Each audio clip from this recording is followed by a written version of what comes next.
My mother-in-law sat across from me at her kitchen table 3 months after the wedding. I had circles under my eyes, so dark they looked drawn on. She looked at me, and something moved behind her face. Recognition, maybe. Memory. Her mouth opened.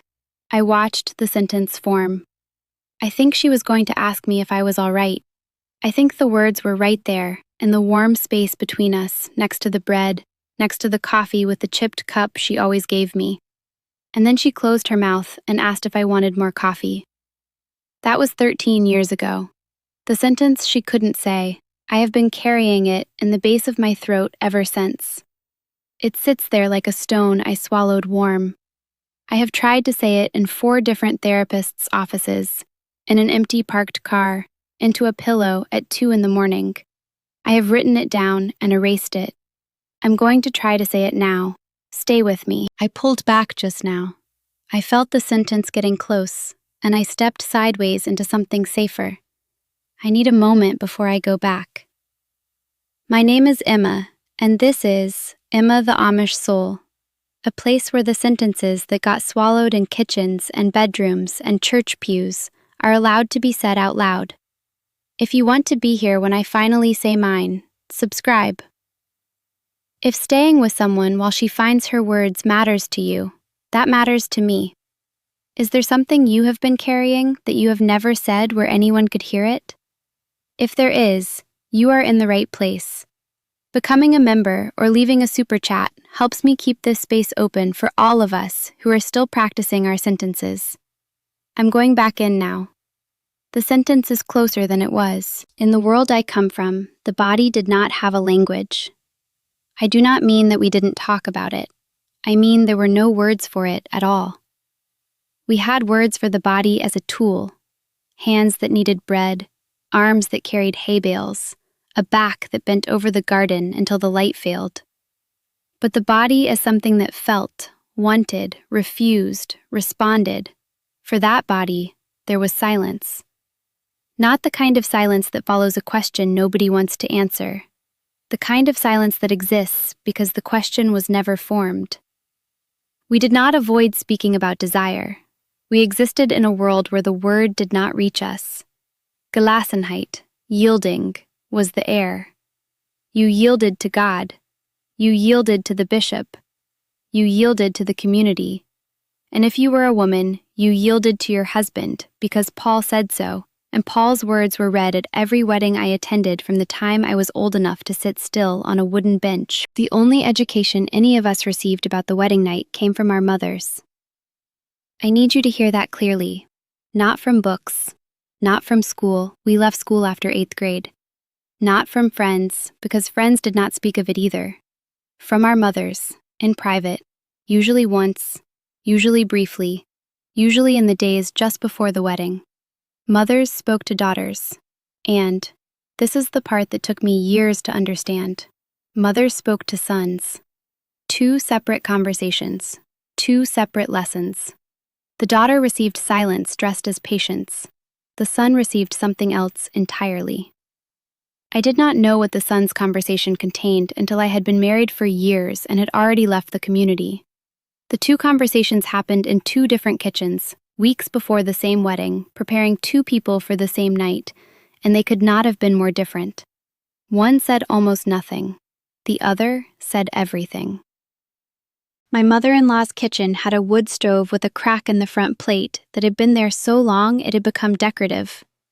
There was a calendar on the wall with nothing written on any of the days. She hung it for the picture, a covered bridge in autumn, not for the dates. The room smelled like bread cooling on a rack, and like the iron smell of the stove, and like the soap she used on the wooden table, something with lye that left the grain rough and clean. She had a white coffee cup with a small chip on the rim that she always set in front of me and no one else. I did not know, not then, that 3 weeks before my wedding, my future husband sat at that same table, in front of that same woman, and received a conversation I was never told about. He was 21. She loved him. She was preparing him for marriage in the only way she knew. My own mother's preparation was this. She sat on the edge of my bed the night before the wedding. She folded her hands. She said that marriage required patience. She said the word duty. She said it the way you say the word winter, like a season that simply arrives and must be endured until it passes. She smoothed the quilt she had made me, double wedding ring pattern, green and cream, and she stood up and she left the room. I sat there and I did not know what I was supposed to be patient about. I did not know what the duty was. I had been given the emotional equivalent of a woman pointing at a river and saying swim without ever having shown me water. Years later, I understood that my mother had tried. She had tried to warn me. She had come as close as her own mother's silence allowed her to come. She gave me the word duty because duty was the only word her mother had given her. The chain was not cruelty. The chain was the absence of any other word. What his mother told him. I need to stop. I keep starting with her words. I keep trying to lay out what she said to him in that kitchen, like I'm presenting evidence. Like if I just arrange the facts clearly enough, the sentence will say itself, and I won't have to. But that is not what's happening. The sentence I need to say is not a summary of her lesson. The sentence is about what the lesson did, what it built inside him, and what it took from me before I ever walked into that house as his wife. I thought I could approach this as information. Here is what Amish mothers teach. Here is the cultural context. Here are the relevant scripture passages. I cannot. Not because the information isn't relevant, because the information is the armor I've been using for 13 years to avoid saying the thing underneath. This is not a story about cultural practices. This is a story about what one woman's words did to another woman's body, and I need to come at it differently than I have been. Here is what I need you to understand before I can go closer. Inside the community, a mother preparing her son for marriage was performing an act of love. She was not scheming. She was not plotting harm. She believed, with her whole self, the way she believed in God and communion bread and the turning of seasons, that she was equipping her son to lead a godly household. The language she used came from Scripture. The wife does not have authority over her own body, but the husband does. 1 Corinthians. Read at weddings. Stitched into samplers. Lived as fact. A good Amish mother prepared her son the way she taught her daughter to preserve tomatoes, with thoroughness, with care, with the understanding that she would not be in the kitchen when the work needed to be done. She told him what she believed a husband needed to know. She told him because she loved him, and because she loved him, she could not see, or could not afford to see, that the woman on the other end of the lesson was a person and not a provision. 3 months after the wedding, I sat at that kitchen table, the chipped cup in front of me, coffee going cold because I had not been able to eat or drink much of anything for weeks without my stomach turning. I had circles under my eyes so dark my sister-in-law had asked if I had been ill. My mother-in-law sat across from me and looked at my face, and I watched something happen behind her eyes. A flicker. A recognition. I have thought about that flicker for 13 years. I believe she saw me, truly saw me, for the length of one breath. I believe she saw herself 20 years earlier, sitting at a different table, with the same circles under her own eyes, carrying the same sentence I was carrying, having received the same silence from her mother-in-law's kitchen conversation with her own husband. The sentence was right there between us. She opened her mouth, and she asked me if I wanted more coffee. She chose the silence. She chose the system. She put the sentence back down on the table between us, like a cup she didn't have the strength to lift. 12 years I carried what she set down that day. I carried hers and mine both. I am in the bedroom now. In the memory. I have avoided this room for the length of this telling, and I cannot avoid it anymore. The quilt my mother made, double wedding ring, green and cream, was on the bed. The room was above the kitchen, and I could hear the wood stove ticking as it cooled. November. The window was dark, and the glass was cold when I touched it, because I touched it. I remember that. I pressed my fingers against the glass like I was checking whether the outside still existed. The sheets were new. Someone, his mother probably, had ironed them. I could see the press lines. He came into the room and he was not nervous. I need you to hear that. He was not nervous the way I was nervous. He moved with a certainty I did not share. Not aggression, not cruelty, certainty. The certainty of a person who has been told what to expect and believes what he was told. My hands are doing the thing they do right now, the thing they do when I get close to this part. I am going to keep going. I had nothing. I had the word duty and a smoothed quilt and the memory of my mother standing up and leaving a room. He had a complete framework, theological, practical, detailed, delivered by a woman who loved him in a kitchen that smelled like bread. I arrived at my own wedding night with silence where knowledge should have been. He arrived with permission where patience should have been. Not permission he invented, not permission he demanded, permission that had been placed in his hands by his mother, wrapped in scripture, sealed with love, 3 weeks before I became the woman the permission was about. He genuinely believed that what happened between us was how marriage worked, that my silence was shyness, that shyness would pass, that firmness and patience were both expressions of love, because his mother told him so, and his mother was the only teacher he had ever had on the subject.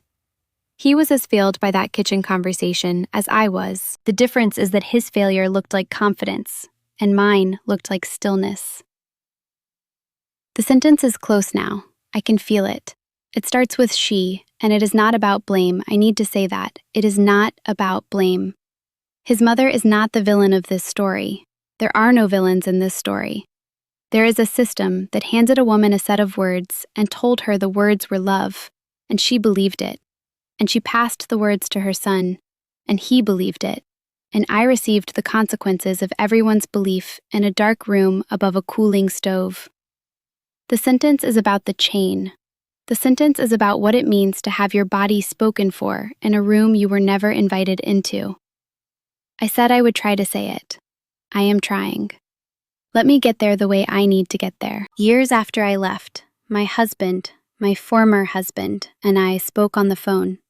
It was a practical call about arrangements, and somehow the conversation drifted backward, and he said, casually, the way you mentioned the weather, that his mother had sat him down before the wedding and explained to him what to expect from a wife.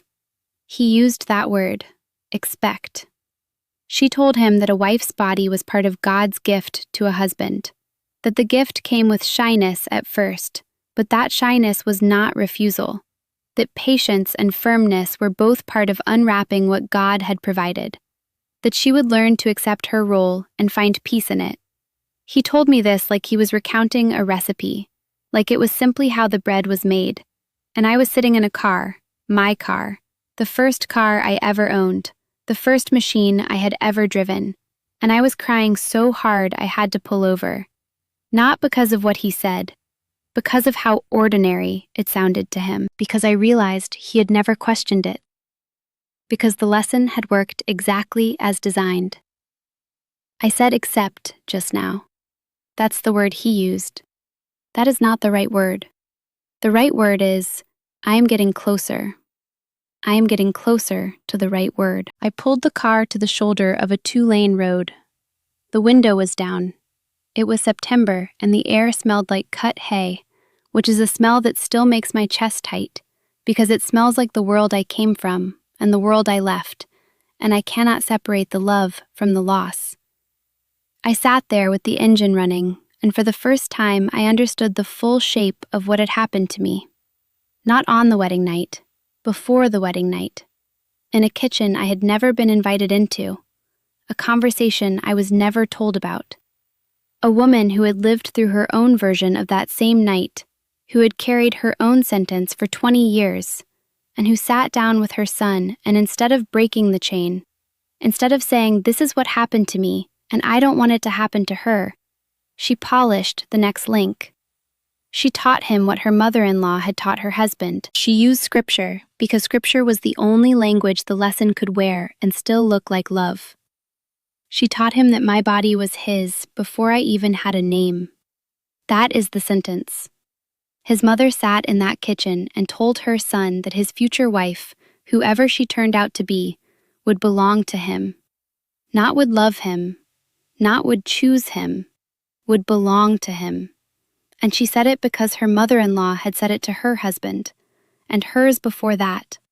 A chain of women handing the same lesson forward, each one believing she was preparing her son for a good marriage, each one unable to see, or unable to afford to see, that the lesson she was passing along was the same lesson that had been used on her. I did not learn the word for this until I was 34. A therapist said it, and I asked her to write it down because I needed to see it in letters, on paper, in a hand that was not mine. Coercive consent architecture. A term from research on high-control religious communities. It means a system in which one person's consent is constructed, built, engineered, assumed by the community before the person is ever asked. The system did not need violence. It needed a mother who loved her son, a scripture passage, a closed kitchen door, and the total absence of any other information. It needed a girl on the other side of the wall who had been given the word duty and nothing else. The architecture was complete before I ever entered the building. My therapist told me I was not broken. She told me the system was designed to make the sentence I had been carrying unsayable, because if women said it, the architecture would collapse. Hearing her say that was the second time I could breathe. She was not a bad woman, my mother-in-law. I need you to know that because the sentence I just said could make her sound like one, and she was not. She taught me to quilt, sat beside me and guided my hands until the stitches were even. She made me soup when I was pregnant and brought it to my room when I couldn't stand up from nausea. She braided my hair once, gently, when I was sick, and hummed something low and tuneless while she did it. She loved me. She also handed my body to her son in a conversation I was not invited to attend. Both things are true. She carried the same sentence I carry. She carried it for 20 years, and she set it down on a kitchen table and covered it with a cup of coffee and never picked it up again. She never found the words. She never had a car with an open window. I grieve that. I grieve it as much as I grieve what happened to me, because her silence and mine are the same silence, just two different women swallowing the same stone in 2 different decades. I had a son for 3 years before I left, and I caught myself once, standing in my own kitchen, beginning to form the shape of the words, beginning to think about what I would one day need to tell him about a wife. I heard her voice in my mouth. That is the moment I knew I had to leave. If there is a sentence you've been carrying about what a mother taught, or what a mother didn't teach, or what you almost taught your own child before you caught yourself and stopped, I see you. If you have sat across a kitchen table from a woman who almost spoke and chose silence instead, I see you. If you have tried to name what was done to you and realized the person who did it was also someone it was done to, and the grief of that recognition is almost worse than the original wound, I see you. The sentence does not have to be my sentence. It does not have to be about a kitchen or a wedding night or a scripture verse. But if you have one, if there is something sitting in the base of your throat like a warm stone you swallowed years ago, it is allowed to come out. You are allowed to say it badly. You are allowed to say it in a parked car on the side of a road with the window down.